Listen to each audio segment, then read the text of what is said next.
여러분 반갑습니다. 2024 인사혁신 우수사례 경진대회 진행을 맡은 아나운서 엄윤빈입니다.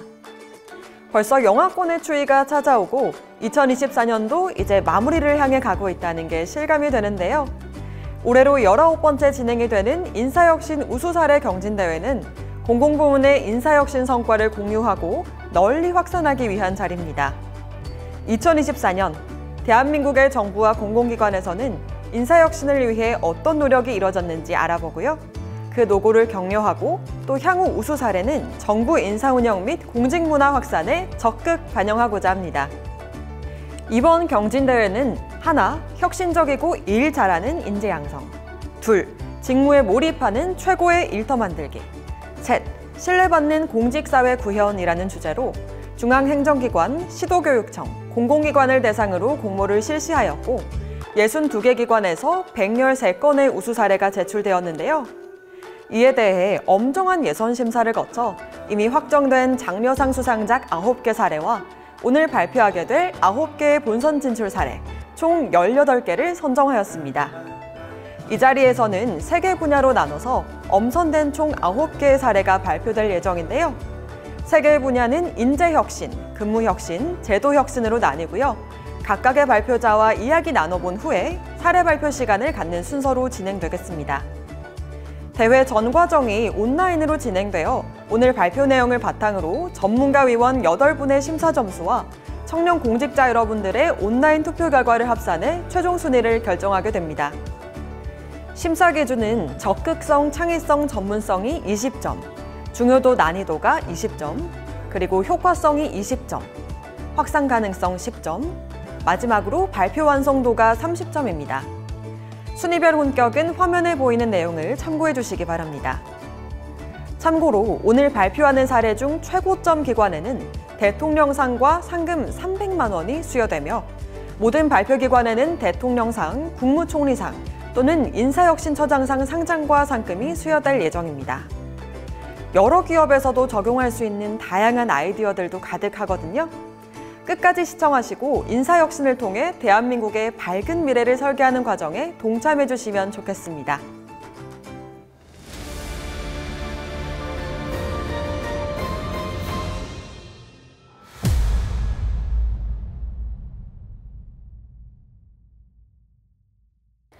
그럼 지금부터 경진대회 시작하겠습니다. 첫 번째, 인재혁신 분야부터 이야기 나눠볼게요. 오늘 관세청, 특허청, 해양경찰청의 관계자분께서 함께해 주셨습니다. 먼저 자기소개와 인사 부탁드리겠습니다. 관세청 관세인재개발원 디지털교육기획팀장 한혜진입니다. 안녕하세요. 네, 안녕하세요. 안녕하십니까. 특허청 혁신행정 담당관실에서 근무하고 있는 유성전 사무관입니다. 네, 안녕하십니까. 네, 해양경찰청 경장 홍근희입니다. 네, 안녕하세요. 요즘 마약과 관련된 기사들 정말 자주 보게 되는데요. 직원들의 마약 적발 역량 강화를 위해서 재미있는 콘텐츠를 개발하셨다고요? 네, 저희 관세청의 젊은 직원들의 비율이 증가하면서 젊은 세대의 특성에 맞게 게임 요소와 디지털 기술을 활용하여 학습 콘텐츠를 개발하게 되었습니다. 마약 밀수 적발 사례와 관련 법령 등을 재미있게 몰입도 높게 학습할 수 있도록 개발하였습니다. 직원들이 직접 체험하고 참여함으로써 단순한 업무 지식 습득을 넘어 마약에 대한 경각심을 가지고 단속 의지가 커질 것으로 기대합니다. 우리가 퇴직 후부터가 인생 제2막이라고 하잖아요. 은퇴 후 설계가 정말 핫한 주제이기도 하고요. 특허청에서는 이 부분을 직접 고민하고 실행에 옮기셨다고요? 네, 맞습니다. 특허청에서는 2차 전지 분야 민간 퇴직 인력을 특허 심사관으로 채용하였습니다. 민간에서 우리 기업의 성장을 위해서 살아왔던 삶을 인생 제1막이라고 한다면 민간에서 쌓은 많은 현장 전문성을 바탕으로 이제 공공의 영역에서 2차 전지 특허를 심사하는 특허 심사관으로서의 삶이 인생 제2막이라고 할 수 있겠습니다. 네, 감사합니다. 젊은 공무원들의 공직 이탈이 심각하다라는 뉴스 종종 들리는데요. 해양경찰청에서는 젊고 우수한 인력에게 승진 기회를 더 주신다고요? 네, 맞습니다. 저희 청에도 젊은 공무원들이 많은데요. 많이 하는 이야기가 늦은 승진과 경직된 공직 분위기를 바꿨으면 좋겠다고 합니다. 그래서 이번에 역량이 우수한 직원에게 승진의 기회를 넓히고 그리고 고위직으로 승진할 수 있도록 디딤돌 역할을 할 수 있는 승진 제도를 마련하게 됐습니다. 청소년들에게도 콘텐츠를 활용해서 마약 예방 및 근절 교육을 하고 계신데요. 여기에 대한 학생들의 반응 어떤가요? 네, 기존의 마약 예방 교실에서는 마약은 안 된다, 위험하다 등의 메시지 전달을 위한 강의 위주로 진행되어 청소년들의 흥미를 유도하기 어려웠습니다. 그러나 학생들이 직접 체험하며 마약 실제 접촉 사례를 퀴즈로 풀어보며 재미있게 배우다 보니 적극적으로 참여하였고 청소년은 물론 성인들과 외국인들도 매우 흥미로워했습니다. 앞으로도 학교, 보건소 등 유관기관과 협력하여 청소년 및 여행객을 대상으로 마약 근절 교육을 확대할 계획입니다. 특허청에 채용된 심사관, 개개인의 입장에서는 인생 제2막을 시작하는 것과 같을 텐데요. 그렇다면 특허청과 기업, 그리고 나아가서 우리나라에게는 어떤 의미가 있을까요? 예, 특허청의 입장에서 볼 때는 특허 심사관이 많이 늘어나게 되어서 앞으로 고품질 심사를 할 수 있게 되었고요. 그리고 정말로 중요하게 특허 심사 처리 기간을 단축할 수 있게 되었습니다. 기업의 입장에서 보게 되면 기업의 우수한 핵심 기술을 빨리 선점할 수 있게 되었고 이를 바탕으로 해외 진출도 빨라지게 될 수 있습니다. 마지막으로 우리나라 입장에서 보게 되면 핵심 기술과 핵심 인력의 해외 유출을 방지할 수 있게 돼서 국가 경쟁력이 굉장히 높아질 것이고요.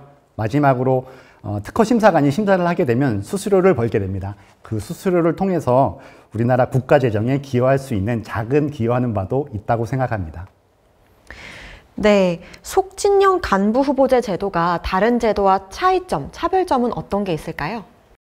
네, 그동안 공적 위주의 심사가 다소 젊은 직원들에게는 불리할 수 있었는데요. 공적 이외에도 역량평가와 동료평가 등을 통해서 잠재력 있는 직원을 선발하는 것이 다른 점이고요. 여기서 그치는 것이 아니라 간부 교육을 통해서 인재로 양성한다는 것이 가장 큰 차별점입니다. 네, 인재 혁신을 이룬 사례 세 군데의 관계자분들과 이야기 나눠봤습니다. 각각의 사례에 대한 자세한 정보는 발표에서 준비하셨다고 하는데요. 함께 들어보겠습니다.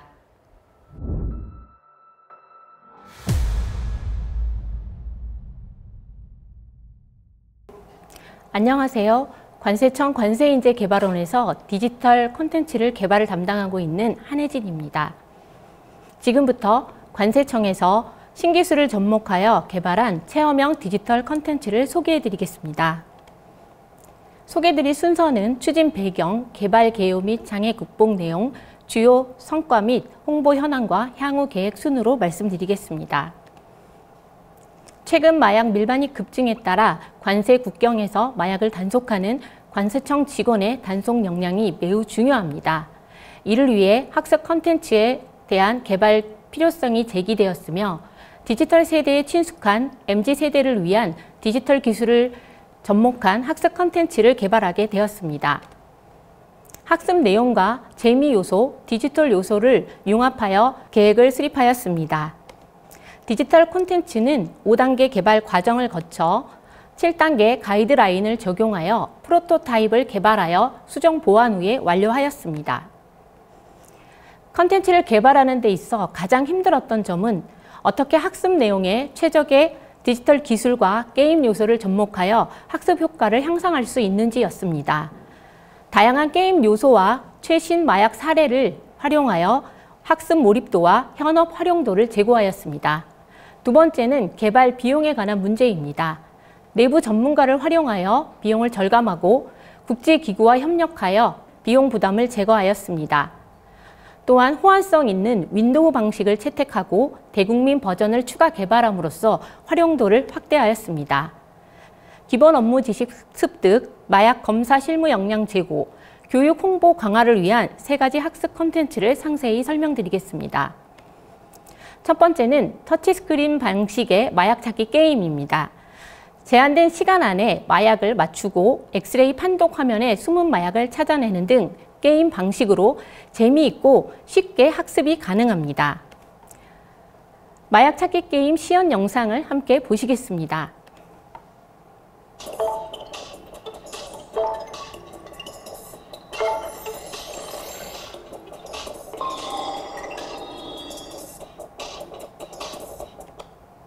두 번째는 항공화물 검사 VR입니다. 업무 현장을 가상현실로 구현하는 디지털 트윈 기술을 적용하였고, 직접 검사 대상을 선별하고 검사 체험, 마약 적발 장비 활용 체험 등 고화질 화면으로 학습 몰입도를 향상하였습니다. 동영상을 또 한번 같이 보시겠습니다. 영어 버전으로 지금 보여드리고 있습니다.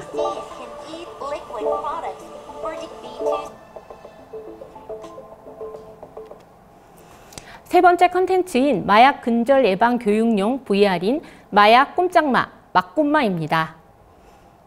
마약 접촉 사례를 퀴즈로 풀어보고 여행자 화물에 숨겨진 마약 적발 체험을 통해 마약 위험성에 대한 경각심을 고취하고자 개발하였습니다.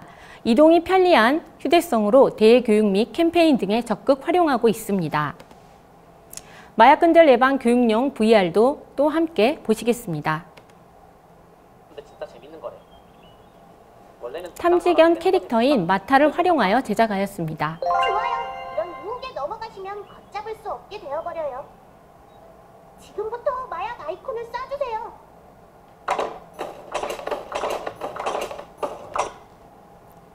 이들 디지털 콘텐츠의 주요 성과는 세 가지로 말씀드리겠습니다. 첫째, 체험 실습형 디지털 학습 콘텐츠 다양화로 직무 역량을 향상하였고, 둘째, 마약 차단에 대한 국민인식 제고 및 마약에 대한 경각심을 고취하였습니다. 셋째로는 관세행정 교육 콘텐츠의 우수성을 세계에 전파한 점입니다. 성과는 홍보 다수 언론에 보도되었습니다.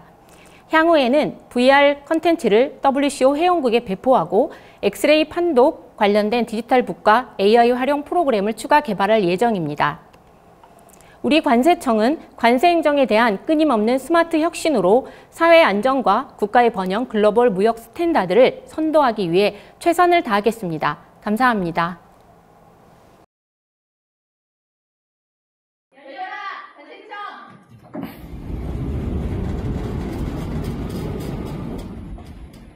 쉽고 재밌는 관세청 디지털 학습 콘텐츠 최고다! 관세인재 개발원으로 체험하러 오세요. 이제 그림 틀렸어.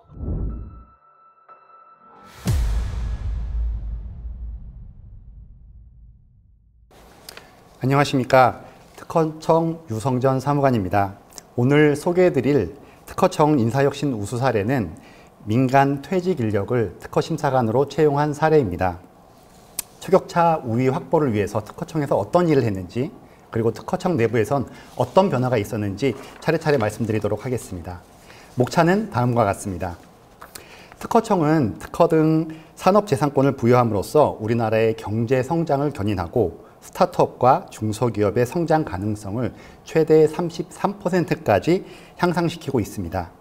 우리나라는 출원 기준으로 세계 4위에 해당하며 G7과 같은 지식재산 선진 5개국의 일원으로 활동하고 있습니다. 특허청에는 박사 등 약 900명에 가까운 전문가가 다른 나라의 특허청보다 월등히 많은 양의 특허 심사를 소화하고 있습니다. 그럼에도 불구하고 기술 강국인 우리나라는 첨단 기술 분야의 특허 출원이 계속 증가하는 추세입니다. 이제 2차 전지로 눈을 돌려보겠습니다. 2차 전지 시장은 굉장히 급속 성장하고 있으며 전 세계 2차 전지 시장의 95%를 한국, 중국, 일본이 양분하고 있습니다. 이 가운데 중국이 세계 1위의 점유율을 차지하고 있고요. 우리나라는 세계 2위의 점유율을 차지하고 있습니다. 중국은 압도적인 시장과 압도적인 자원, 그리고 자본을 포함해서 중국 정부의 지원을 통해서 점유율을 점차 확대하고 있습니다. 이런 상황에도 불구하고 우리나라가 점유율 2위를 유지할 수 있는 것은 특허를 통한 기술 경쟁력이 매우 강하기 때문입니다. 글로벌 우위를 지속하기 위해서는 기술의 조속한 권리화가 필수인 이유이기도 합니다. 이처럼 우리나라 2차 전지 분야의 기술 권리화가 매우 중요하지만 최근 2차전지 출원이 매우 빠르게 증가하고 있어서 심사 처리 기간은 계속 지연되고 있습니다. 반면에 중국은 CATL이 위치한 푸젠성에 심사협력센터를 설립하는 등 매우 빠른 고속 심사를 지원하고 있습니다. 이뿐만 아니라 우리나라의 고경력자를 잇따라 영입해 핵심 기술을 유출하는 사례도 나타나고 있습니다. 그래서 이런 문제를 어떻게 해결할까 특허청은 고민했습니다. 기업의 입장에서는 기술 권리화가 지연되는 것이 문제입니다. 국가의 입장에서는 기술 유출로 인한 국가 경쟁력이 약화되는 것이 문제입니다. 특허청의 입장에서는 심사 인력 부족으로 첨단 기술 지원이 곤란한 것이 문제입니다. 의외로 방법은 간단했습니다. 기업은 신속한 권리화를 해주면 되는 것이고 국가에서는 인력과 기술의 유출을 방지하면 됩니다. 특허청은 심사 인력을 증원하면 됩니다. 그럼 이 문제를 어떻게 해결할까요? 특허청은 민간 고경력자를 특허 심사관으로 채용함으로써 이 세 가지 문제를 모두 풀고자 했습니다. 구체적인 해결 노력을 보시겠습니다. 첫 번째로 핵심 기술의 민간 퇴직 인력을 심사관으로 채용하는 것을 국정과제에 채택시켰습니다. 두 번째로 2차 전지 분야의 민간 퇴직 인력을 올해 8월에 심사관으로 채용했습니다. 세 번째로 단순히 심사관만 늘리는 것이 능사가 아니다. 이 심사관들이 자신의 역량을 정말로 제대로 활용할 수 있도록 2차 전지를 전담하는 조직을 신설했습니다. 또한 제도 정비도 놓치지 않았습니다. 이를 통해서 특허청은 다양한 효과를 확인할 수 있었습니다. 첫 번째로 민간 퇴직 인력을 채용하면서 높은 경쟁률을 기록했습니다. 4대1의 높은 경쟁률을 기록하였고 채용된 인원들은 평균 경력 21년의 우수한 인력이었고 석박사 비율이 90%에 도달했습니다. 어떤 심사관님은 실제로 해외로부터 이직 제의를 받은 분도 계셨고 어떤 심사관님은 돈 대신 공공위에서 일하는 자부심으로 특허청에 지원했다는 언급도 하셨습니다. 공직 만족도가 굉장히 높은 것으로 판단됐습니다. 또한 신설 조직은 단순히 1인 단독 심사에서 3인 협의 심사를 통해서 심사 품질을 향상하는 노력을 하였고 우선 심사 제도를 2차 전지에 도입하여서 최대한 빠르게 심사를 하면 2달 이내로 심사를 끝내는 제도 정비도 마쳤습니다. 타 분야로 확장이 가능한지 한번 보겠습니다. 산업계에서는 2차 전지 사례를 보고서 바이오 등으로 확장을 요청하였고 특허청은 행안부, 기재부와 협의를 거쳐서 현재 바이오, 인공지능, 첨단 로봇 분야의 심사관을 채용 중에 있습니다. 또한 특허청과 같이 전문성을 기반으로 하는 심사 조사 업무를 수행하는 타 부처로도 확장 가능할 것으로 판단하고 있습니다. 앞으로도 특허청은 지속적인 인재 개발 그리고 인재 혁신을 통해서 국민과 기업에 도움이 되도록 노력하겠습니다. 감사합니다.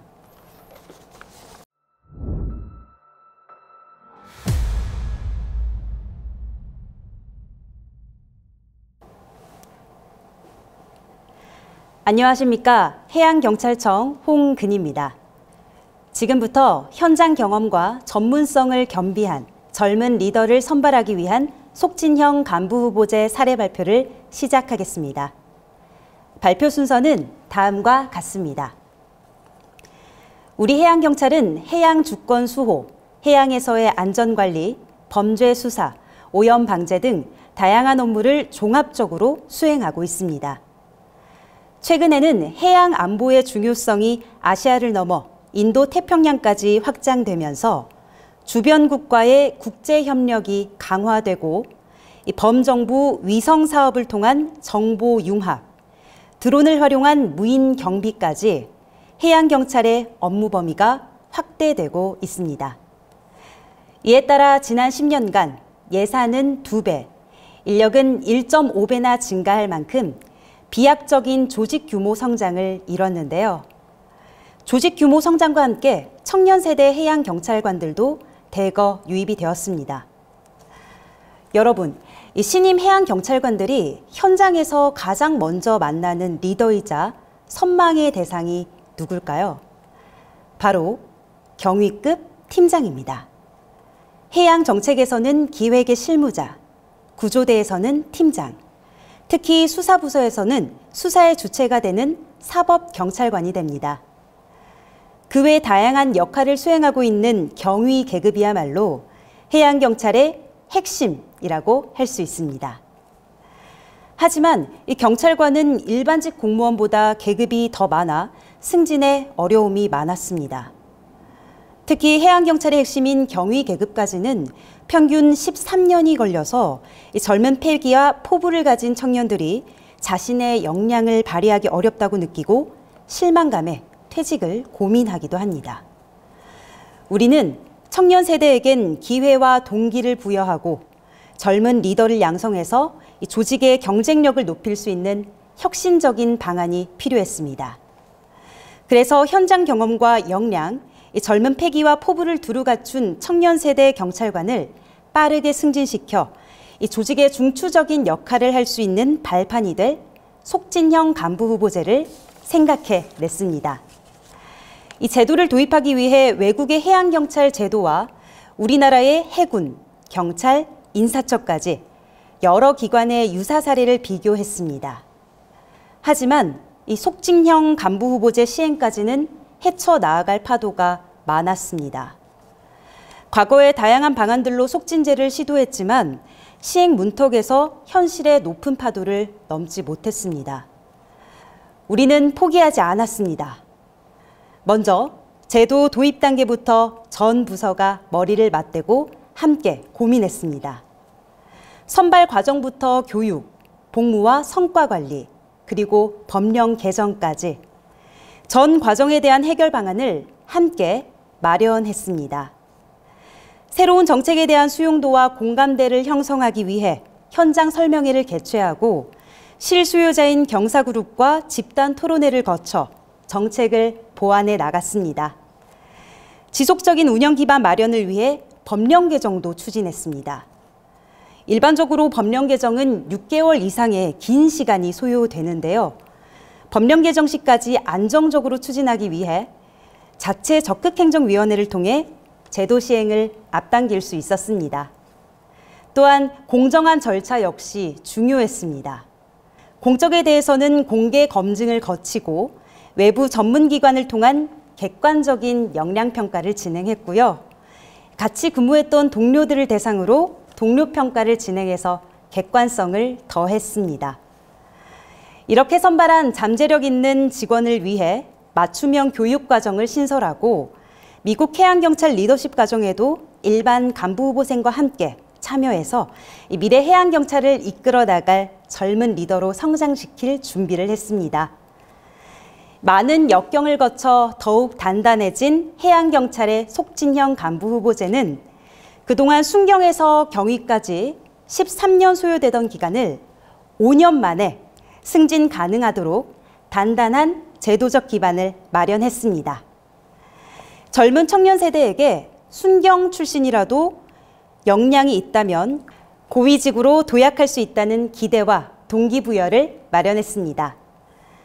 그리고 현행 특별승진 제도 안에서 재직 공무원들의 신분 변동 없이 기관 상황에 맞게 자유롭게 운영할 수 있어서 공직사회에 활력을 불어넣을 수 있을 것으로 기대합니다.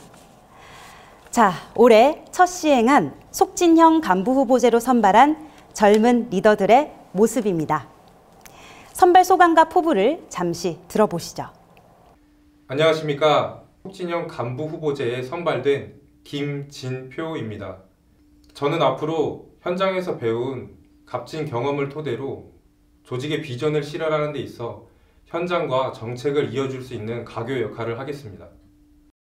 속진형 간부 후보 화이팅!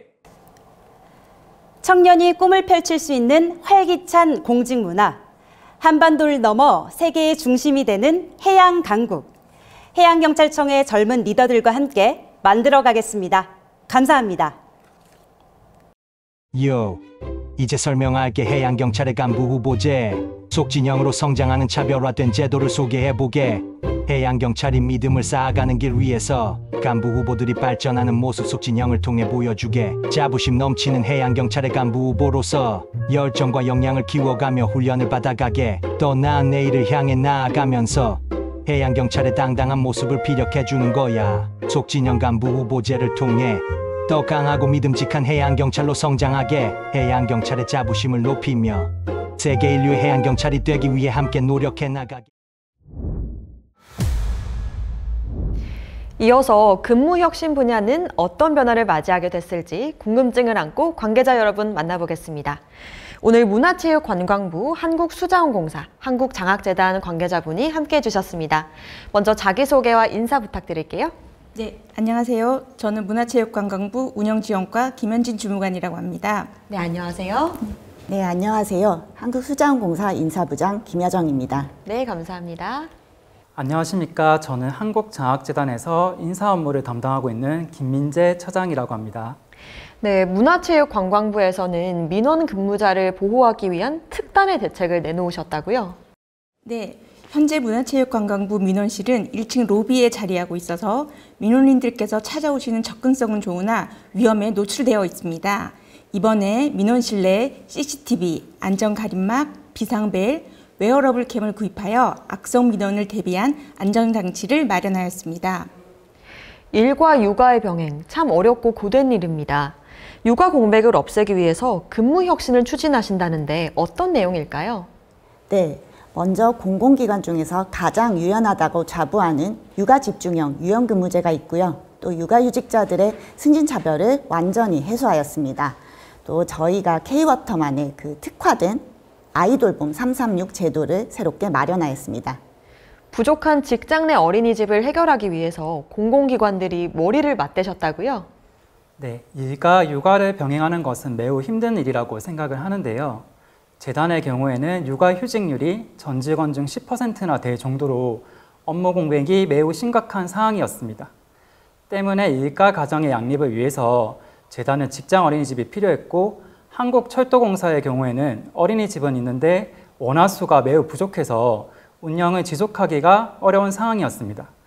이렇게 문제가 있는 두 개의 기관이 만나서 일과 가정의 양립을 이루게 되었습니다.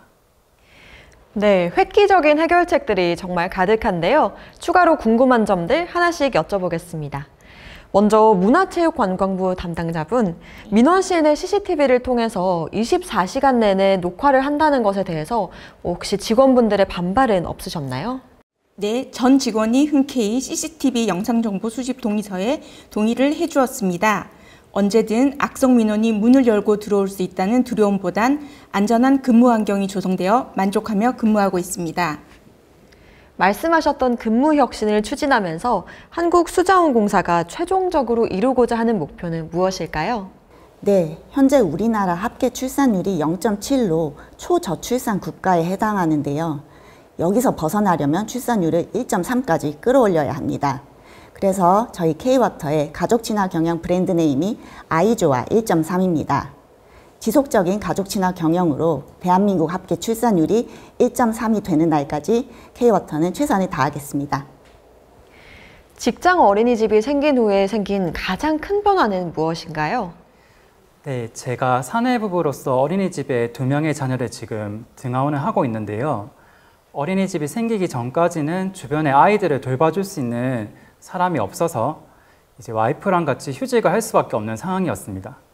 하지만 직장 어린이집이 생기고 나서는 가까운 거리에 자녀가 있다는 생각에 일에 조금 더 집중을 할 수 있었고 지금은 와이프랑 같이 복직을 해서 등하원을 하면서 일과 육아를 같이 하게 되었습니다. 네, 말씀해 주시는 걸 들으면서 더 궁금증이 커지고 있는데요. 사례 발표를 통해서 더 경청해 보겠습니다. 함께 들어보겠습니다.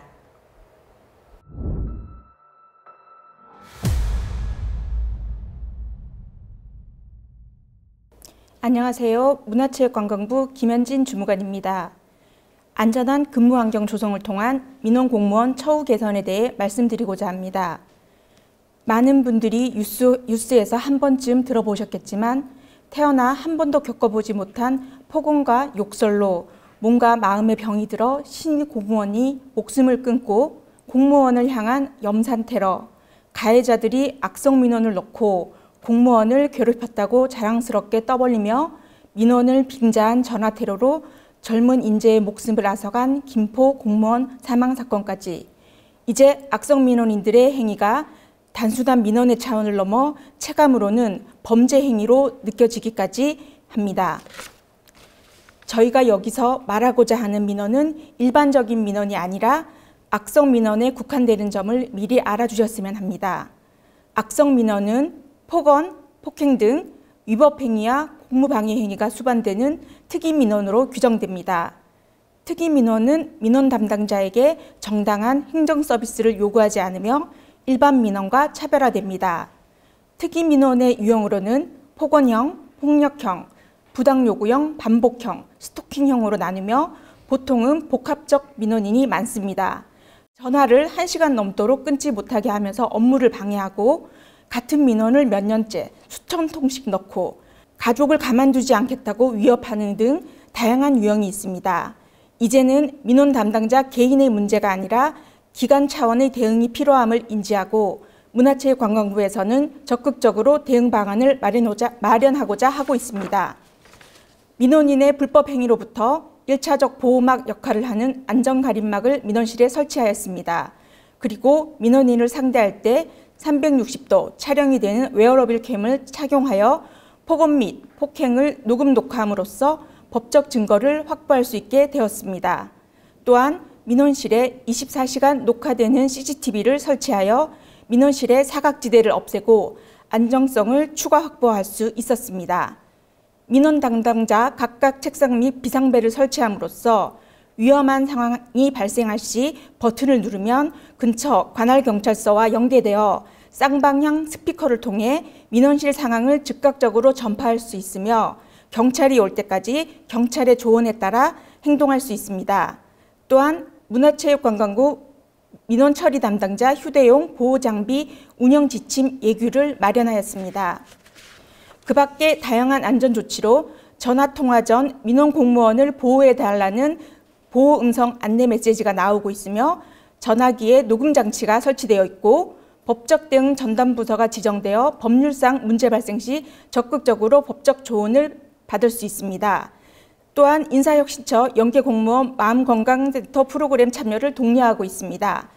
또한 문화체육관광부에서는 2024년 장관보고를 통해 2018년부터 매년 우수민원 담당자 및 부서의 시상활동 규모를 올해 기존 대비 장관상장을 3점 추가하는 등 총 장관 표창 6건, 경력금 5건을 시상할 계획에 있으며 승진 시 우대 점수를 부여하고 있습니다. 이와 같은 많은 제도의 변화로 안전한 민원 환경이 조성되어 민원 공무원의 신속한 대응과 공정한 민원 처리로 민원인과 민원 공무원 간의 상호 존중하는 문화가 조성되어 악성 민원인이 아니라 일반 민원인들에게 더 많은 혜택이 가게 되었습니다. 끝으로 드리고 싶은 말씀이 있습니다. 말에게는 힘이 있습니다. 무심코 던진 말이 누군가에게 흉기가 되어 몸과 마음을 병들게 할 수 있습니다. 모든 공무원이 안전한 환경에서 마음이 다치지 않게 일할 수 있기를 바랍니다. 감사합니다.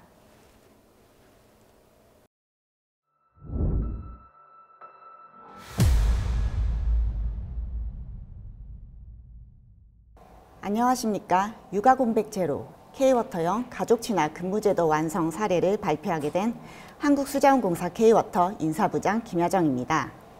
저희는 왜 이걸 고민하게 되었을까요? K워터에는 주말 부부가 많습니다. 저도 그중 한 명이고요. 220개 사업장 중 약 13%만 도시에 위치하고 5년 단위 순환근무를 해야 하기 때문입니다. 그래서 아이 키우기 참 힘든 회사입니다. 매년 출산하는 직원도 줄어들고 있습니다. 결혼이 늦어지면서 출산과 육아를 본격적으로 시작해야 하는 시기에 바로 승진이라는 직장 생활에 있어 가장 중요한 시기를 동시에 맞이하게 되었기 때문입니다. 여느 공공기관 못지않은 가족 친화 제도를 K워터도 갖추고 있지만 불이익을 받을까 봐 눈치가 보여서 온전히 쓰지 못하고 또 용기 내어 쓴다고 해도 일정 시기가 지나면 제도적 공백 때문에 일과 육아를 병행하는 데 어려움이 있었습니다. 이런 상황에서 나온 정부의 저출생 대책에 경영진과 노동조합이 크게 공감했고 의기투합했습니다.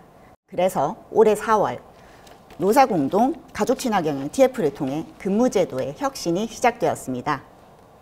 첫째, 주말부부 직원들을 위한 육아집중형 유연근무제입니다. 매월 평균 주 40시간 범위 내에서 자유롭게 출퇴근을 설계하여 금요일 12시 퇴근이 가능해졌고 여기에서 한 발 더 나아가 격주 4일제까지 도입하였습니다. 또 만 8세 이하 자녀를 둔 직원들은 월 32시간 안에서 필요할 때 재택근무를 할 수 있는 시간선택형 재택근무제도 신설하였습니다. 둘째, 승진 때문에 출산 시기를 늦추거나 망설이지 않도록 육아휴직자 승진 차별을 전면 해소했습니다.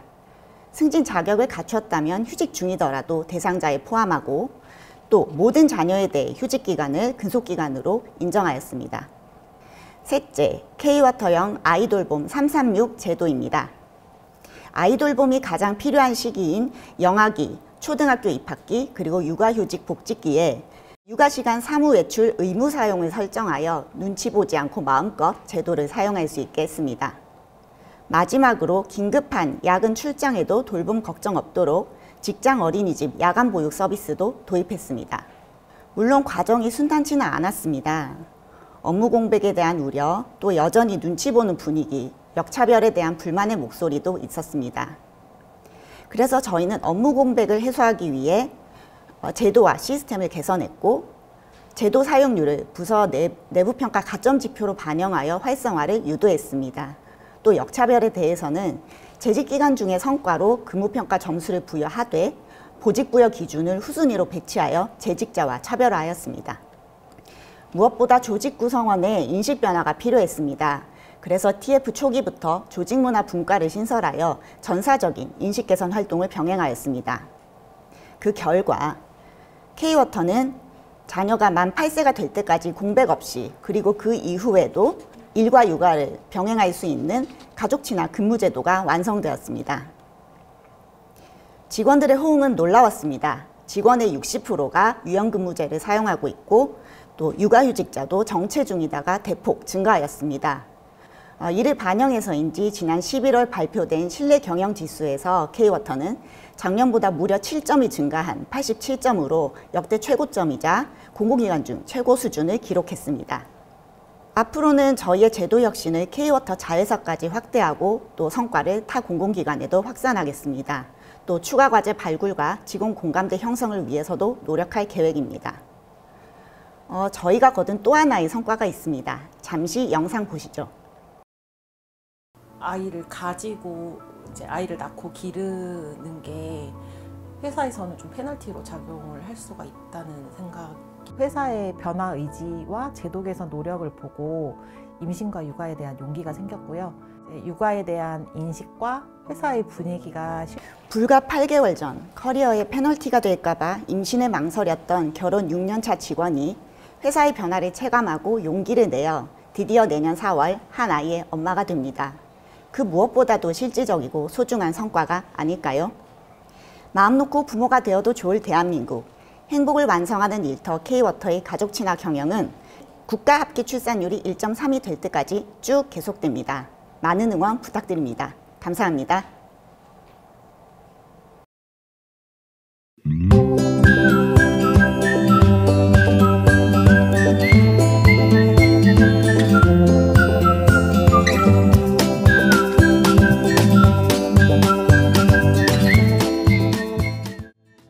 마음 놓고 부모가 되어도 좋을 대한민국, 행복을 완성하는 일터 K워터가 인사혁신을 이루겠습니다. 아이와 K워터 파이팅!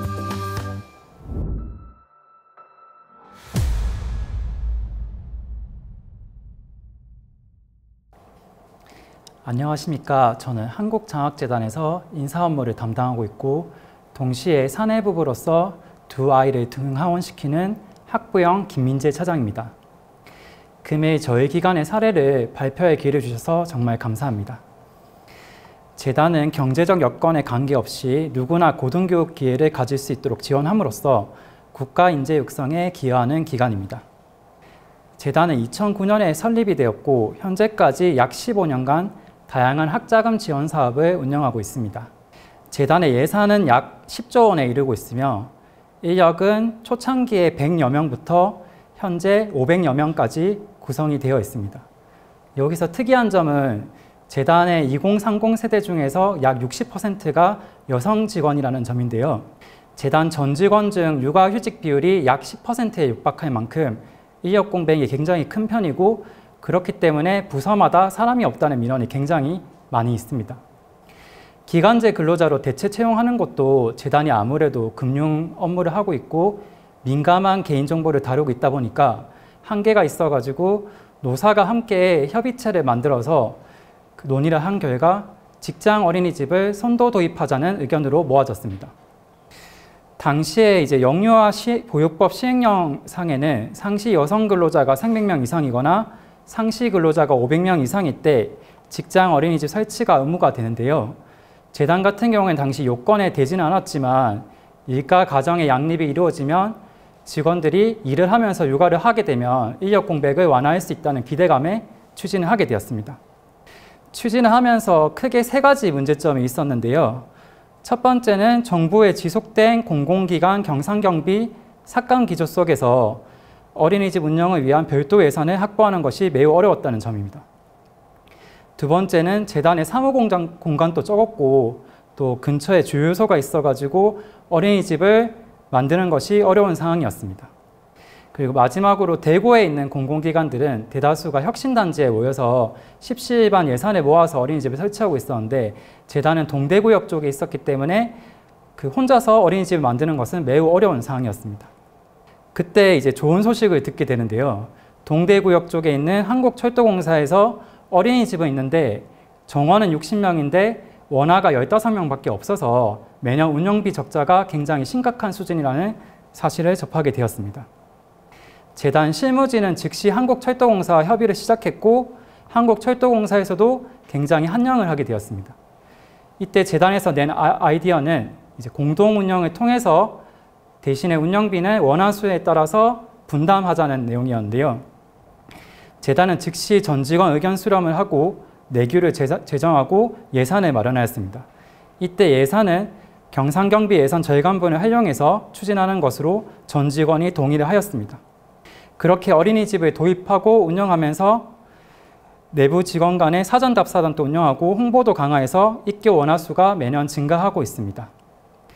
재단의 성과는 크게 4가지가 있습니다. 일단 첫 번째는 경상경비 절반분만을 활용했기 때문에 별도의 예산 출연 없이 최소한의 투자로 어린이집을 운영할 수 있었다는 내용입니다. 두 번째는 물리적인 제약을 극복하고 재단 본사 인근에서 도보 15분 거리의 직장 어린이집 운영 공간을 확보했다는 점입니다. 세 번째는 직원들이 만족하는 중도 이탈률이 하나도 없는 어린이집을 운영했다는 점인데요. 재단 복지제도 중에서 가장 높은 점수를 확보하였습니다. 그리고 마지막으로 정부의 저출산 위기 극복과 출산 장려 정책이 동참하는 일가정 양립 선도기관이 되었다는 점인데요.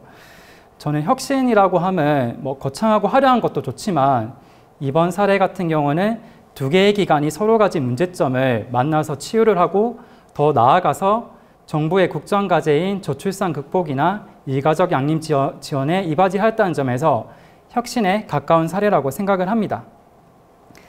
재단은 앞으로도 직원들이 보다 만족하고 신뢰할 수 있는 보육 환경 조성을 목표로 학부모 간담회, 한국철도공사 협업, 학부모 공동점검단 등을 운영해서 일가정 양립 지원에 앞장서는 선도 공공기관의 목표로 나아가겠습니다.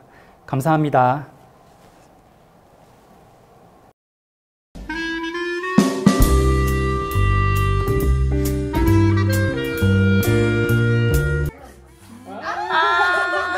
아빠 이름이 뭐예요? 오늘 발표하는 한국장학재단 김민재 차장님이요? 어린이집 뭐가 제일 좋아요? 각 연령별 발달 특성, 흥미, 보육 현장의 상황을 고려하여 놀이와 활동을 진행해서 좋은 거지? 오, 아빠 힘내세요. 우리가 있어요. 공동직장 어린이집으로 가정과 직장이 모두 행복합니다. 한국장학재단 파이팅! 인재혁신, 근무혁신에 이어서 마지막 제도혁신 이야기로 이야기 이어가 보겠습니다. 이번에도 3곳에서 사례 발표 준비해 주셨습니다. 먼저 고용노동부, 산림청, 한국산림복지진흥원에서 나와주셨는데요. 먼저 자기소개랑 인사 간단하게 부탁드리겠습니다. 네, 고용노동부 감사관실에서 직원보호 업무 담당하고 있는 홍재만 주무관입니다. 네, 안녕하십니까. 산림청 운영지원과에서 인사 업무 담당하고 있는 노민희 주무관입니다. 네, 안녕하십니까. 한국산림복지진흥원의 인재경영팀장을 맡고 있는 박규재라고 합니다. 네, 우선 특별민원이 어떤 것인지 알아봐야 될 것 같은데요. 어떤 민원을 특별민원으로 분류하나요? 대부분의 선량한 민원이 아닌 폭행, 협박, 욕설 등으로 공무에 지장을 초래하는 민원, 정당한 업무 수행에 대해 담당자 징계 요구, 고소 등을 하는 민원을 순화하여 특별 또는 특이 민원으로 지칭, 분류하고 있습니다. 산림 재난 최근 더 심각해졌다고요? 네, 맞습니다. 굳이 연구 자료로 수치를 확인하지 않더라도 최근 기록적인 또는 관측 이래 최대 이런 수식어들을 기상 예보에서 많이 접하실 수 있는데요. 산림 재난의 경우에는 특히 건조한 날씨나 폭우 이런 이상 기후에 많이 민감하기 때문에 최근 들어서 더욱 일상화, 대형화되고 있습니다. 때문에 부처에서는 조금 더 치밀하게 협력 체계를 구축할 필요가 있습니다. 미국의 연방공개시장위원회와 약자가 같은데요. FOMC란 어떤 것인가요? 네, FOMC란 한국산림복지진흥원의 영문 약자 FOWI의 FO, 관리자 매니저의 M, 후보자 캔디데이트의 C의 합성어로 팀장 이상 보직을 부여하기 이전에 역량평가를 통해 관리직 자격을 부여하는 한국산림복지진흥원만의 관리직 후보자 제도를 의미합니다. 국가기관에서 일반인을 고발 조치한다는 점이 일반 국민 정서에서는 조금 맞지 않을 수도 있지 않을까요? 기관 고발 등 특별 민원에 대한 엄정 대응은 단순히 항의하거나 불만을 제기한다고 이루어지는 것은 아닙니다. 공무집행 방해 등 중대한 위법 행위에 대한 대응이고, 이를 통해 직원들은 고유 업무에 몰입하고 대부분을 차지하는 선량한 민원인에 대한 양질의 대국민 서비스를 제공하고자 합니다. 산림재난, 특히 산사태를 효과적으로 대응하기 위해서 여러 관계부처와 힘을 합쳤다고 들었습니다. 네, 맞습니다. 아까도 말씀드렸듯이 기후위기로 산림재난의 위험성은 더 커지고 있습니다. 특히 산사태의 경우에는 워낙 빠르게 피해가 발생을 하기 때문에 예측과 예방이 더욱 중요한데요. 예측과 예방을 더 잘하려면 어떻게 해야 되는지 고민을 하다가 관계부처와 힘을 모아서 그 정보를 모으고 공동 대응을 하기 위해서 저희가 협력 체계를 구축했습니다. 이따 사례로 자세히 말씀드리도록 하겠습니다. 관리직 후보자 자격을 부여하기 위해서 역량평가를 도입하셨는데 역량평가 모델은 어떻게 설계하셨나요? 네, 한국산림복지진흥원은 2016년 설립 이후 신규 시설과 직원 수가 지속 확대되며 관리자 직위수 또한 대폭 증가하였습니다. 연공 서열 중심으로 신규 관리자 보직을 부여하다 보니 관리자 역량 미흡에 따른 직원과의 상호 갈등 및 성과 저하 등의 문제가 발생하였습니다. 이에 전 직원을 대상으로 관리자로서 필요한 역량에 대한 의견을 수렴하였고, 신속 정확한 업무 지시, 탁월한 업무 처리 능력, 원만한 내부 소통 총 3가지 키워드를 도출하였습니다. 도출 키워드를 기반으로 사고, 업무, 관계 영역별 행동 지표를 구체화하고, 역량평가를 위한 툴로는 서류함 기법과 1:1 역할 수행을 활용하였습니다. 네, 제도 혁신의 다양한 방향도 함께 살펴봤습니다. 사례 발표를 통해 더 자세히 들어보시죠.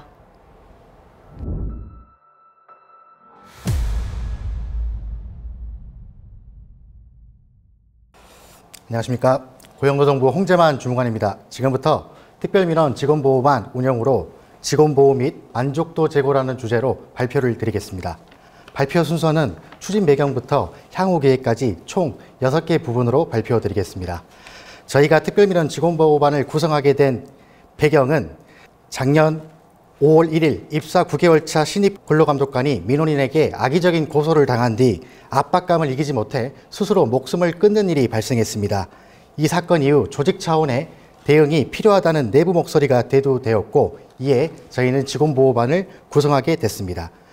추진 방향은 먼저 직원보호반을 구성해서 현장활동 제도 개선을 실시하고, 특별민원 감소를 통해서 직원 만족도 제고, 그리고 민원인이 만족할 수 있는 양질의 대국민 서비스 제공으로 추진 방향을 잡았습니다. 직원보호반이 출범하게 된 과정입니다. 기조실장 주재로 TF를 구성하고 의견 수렴, 외부 사례를 검토해서 직원보호반을 출범했고, 본부에 민원운영 팀장을 필두로 본부 5명, 지방 48개 조직에 각각 1명 이상씩을 두어서 본부와 지방 간 유기적으로 현장 지향형 조직으로 운영될 수 있도록 조직하였습니다. 주요 활동사항 4가지에 대해서 말씀드리겠습니다. 우선 현장 활동을 통한 인프라 보완 및 안전계획 지원입니다. 전국 30개 고용센터를 직접 현장 방문해 안전가림막, CCTV, 비상벨 등을 추가적으로 설치하였습니다. 두 번째로는 특별민원에 대한 적극적인 법률 지원입니다. 초기에 인사혁신처에서 주관하는 공무원 책임보험 밖에 법률 지원 제도가 없었다고 한다면 중앙부처 최초로 분쟁 발생 시부터 소송 제기 시까지 법률 지원이 가능하도록 체계를 구축하였습니다. 세 번째 활동사항은 특별민원 대응 종합 매뉴얼 제작 및 모의훈련 실시입니다. 직원들이 자체적으로 특별민원에 대응할 수 있도록 우리 부 실정이 만든 종합 매뉴얼을 발간 및 배포하고 대응 능력을 향상시키기 위한 모의훈련도 실시토록 하였습니다. 마지막으로 직원 보호를 위한 아이디어 도입 및 심리치유 지원 부분입니다. 현장 의견을 반영해 전화 기능 등 제도를 개선, 특별민원 응대 능력이 뛰어난 직원을 선발 포상해 교육을 실시하였습니다. 또한 8개 청 대표지청에 건강지킴이를 배치, 피해 직원에 대한 힐링 프로그램을 연계하는 등 직원들이 조직 적응이 가능하도록 노력하였습니다. 장애 요인과 그 극복 방법에 대해서 설명드리겠습니다. 우선 전담 조직 정착에 인력과 시간이 절대적으로 부족했습니다. 그러나 부서간의 양해, 개인 업무 분장의 양해를 통해서 특별민원 직원보호반을 가동할 수 있게 하고, 또한 직원들이 민원인에 대한 법률적 대응에 소극적인 관계로 적극적 기관 대응이 초기에는 어려운 부분도 있었습니다. 그러나 일반 민원과 특별민원은 다르다는 점을 분명히 인식시키고 교육시킴으로써 위법사항에 대해서는 당당하게 대응할 수 있도록 홍보 및 교육을 통한 인식 변화를 모색하였습니다. 주요 성과에 대해서 말씀드리면은 특별민원 예방 체계를 구축하고 법률 지원 체계를 구축했습니다. 더 나아가서 사전에 특별민원을 예방할 수 있도록, 그리고 사후에 대응될 수 있도록 여러 가지 제도도 개선해 나갔습니다. 그럼으로써 특별민원은 절반 이상으로 작년 대비 감소했고 고객 만족도는 소폭 상승하는 결과를 얻었습니다. 양질의 대국민 고용노동 행정 서비스를 제공할 수 있었던 것입니다. 홍보사항은 13,000명 직원이 모두 볼 수 있도록 사내 게시판을 운영, 외부적으로는 보도자료를 통해 특별민원에 대해서는 엄정하게 대응하고 공무원의 사명인 양질의 대국민 서비스를 제공하겠다는 의지를 천명하였습니다. 향후 매뉴얼, 발간, 개정, 그리고 행안부, 인력처 등 관련 부처와 협의해서 적극 행정이 가능한 공직 문화가 확산될 수 있도록 할 것입니다. 아직은 제도적으로 완벽하지 못한 부분이 있고, 그럼에도 불구하고 공직사회 구성원을 보호하는 것이 저희 부처만의 일은 아니기 때문에 근본적인 직원 보호를 이루기 위해서 부족하지만 출품을 하게 되었습니다. 시작하게 된 용기에 대해서도 높이 평가해 주시길 부탁드리겠습니다. 감사합니다.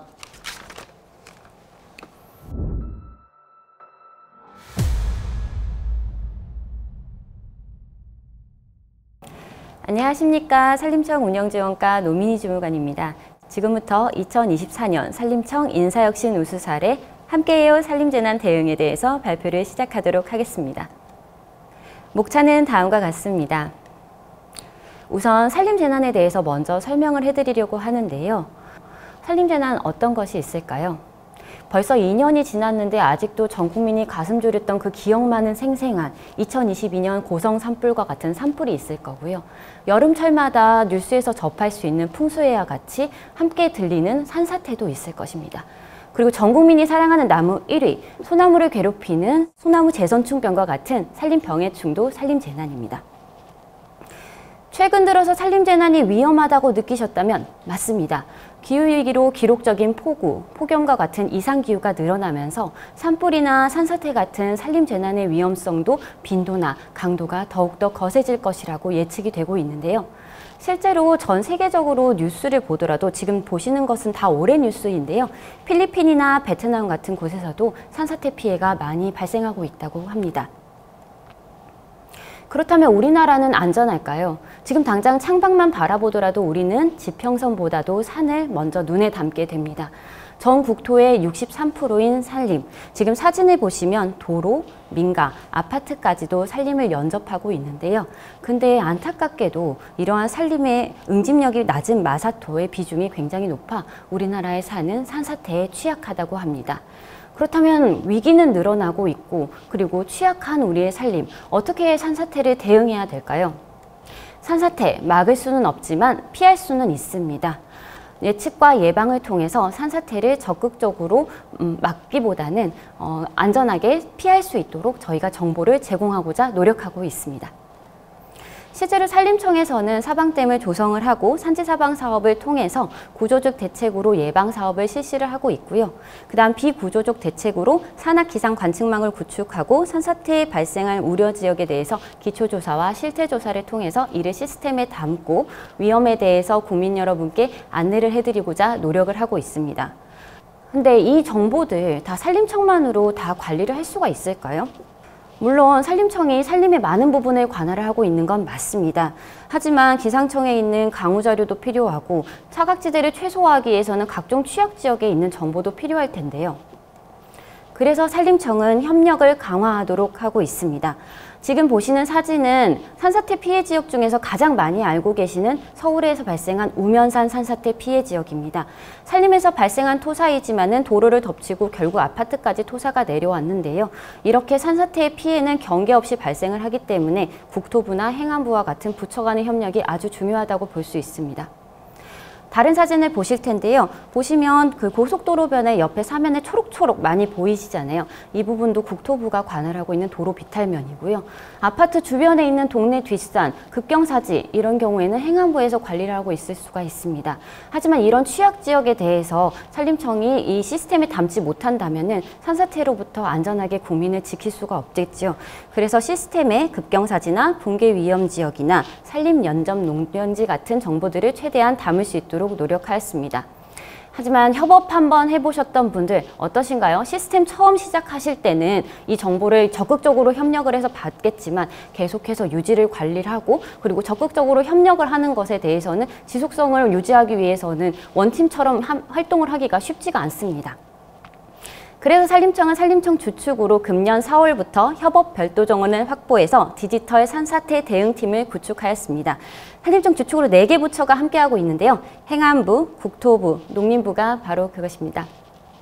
각 부처에서 운영하고 있는 정보를 적극적으로 제공을 하고 공동 대응 체계를 구축을 하는데 이 팀이 가교 역할을 하고 있습니다.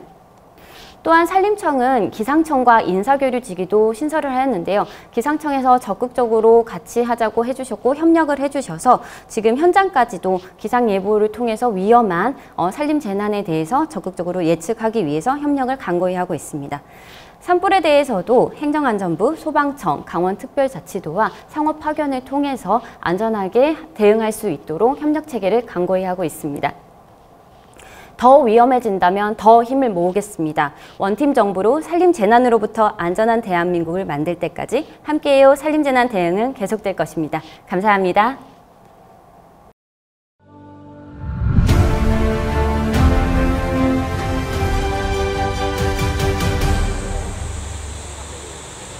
부처 협력을 통한 원팀 정부로 산림재난 대응 역량을 강화하여 위험 상황 선제적 관리, 산림재난 사각지대 해소, 재난관리 노하우 공유를 통해 국민의 안전을 실현합니다.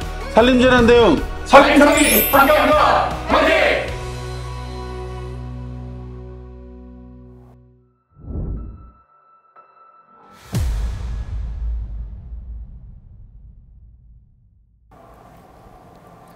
한국산림복지진흥원의 인재경영팀장을 맡고 있는 박규재입니다.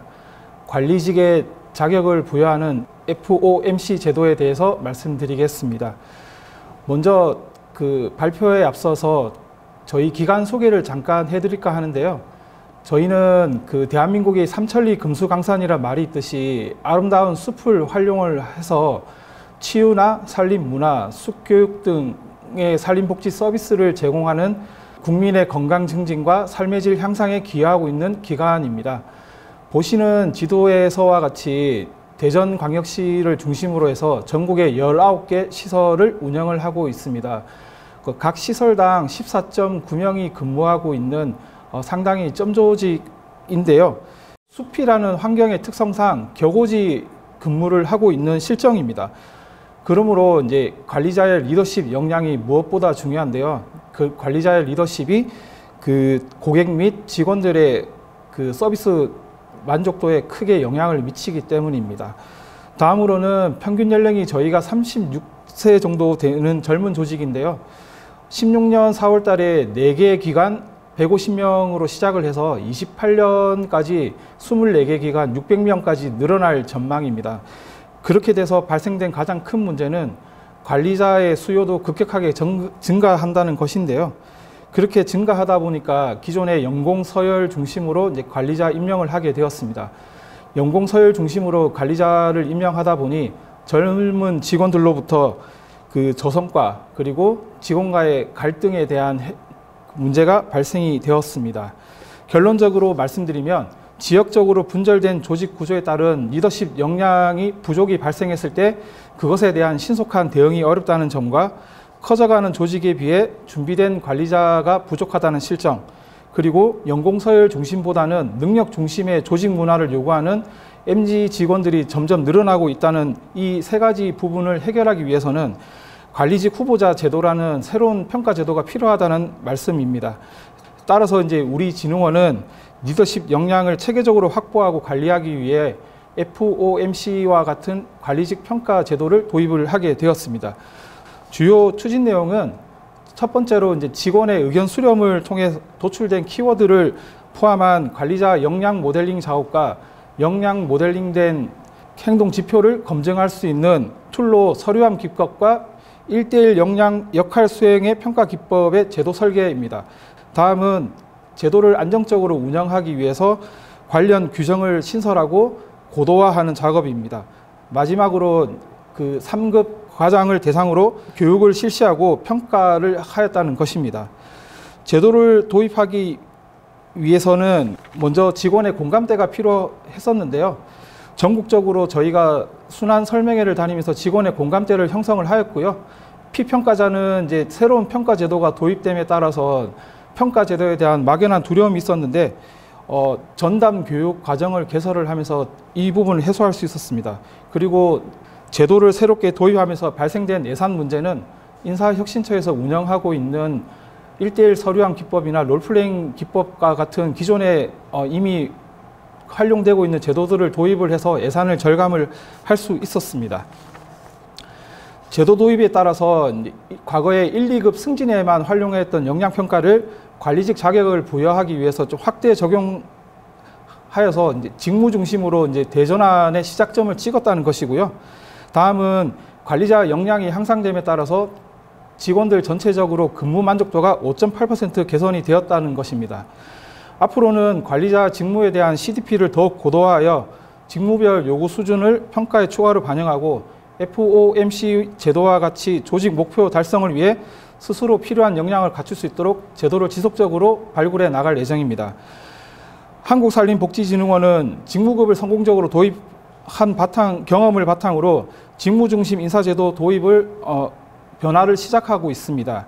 특히 적소 적재 인력 배치 전환을 위해서 리더십 역량에 대한 객관적인 검증 체계를 활용하는 것은 필수 사항이라고 생각합니다.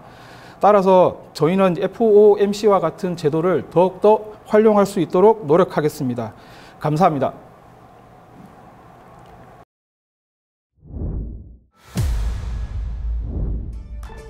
올해로 19번째를 맞이한 2024 인사혁신 우수사례 경진대회. 이벤트 문제 나갑니다. 대통령상을 수상하는 기관은 총 3곳입니다. 분야에 상관없이 대상 1점과 금상 2점인데요. 대상 1곳과 금상 기관 2곳을 댓글로 추천해주세요. 최종 심사 결과와 일치하시는 분들께 추첨을 통해 소정의 경품을 보내드립니다. 심사 결과는 내일 인사혁신처 누리집과 언론 보도를 통해서 확인하실 수 있습니다. 8분의 전문가 심사위원분들과 청년 공직자 심사위원분들께서는 심사를 마무리해 주시기 바랍니다. 2025년은 푸른 뱀의 해입니다. 뱀은 교활한 동물로 묘사되기도 하지만 지혜의 상징으로 알려져 있는데요. 허물을 벗는 특성으로 새로움과 영원함을 상징하기도 합니다. 다가오는 새해에도 지혜롭고 새로운 시도로 정부와 공공기관의 변화하고 성장해가는 모습을 기대해봅니다. 저는 여기서 인사드리겠습니다. 함께해 주신 여러분 고맙습니다.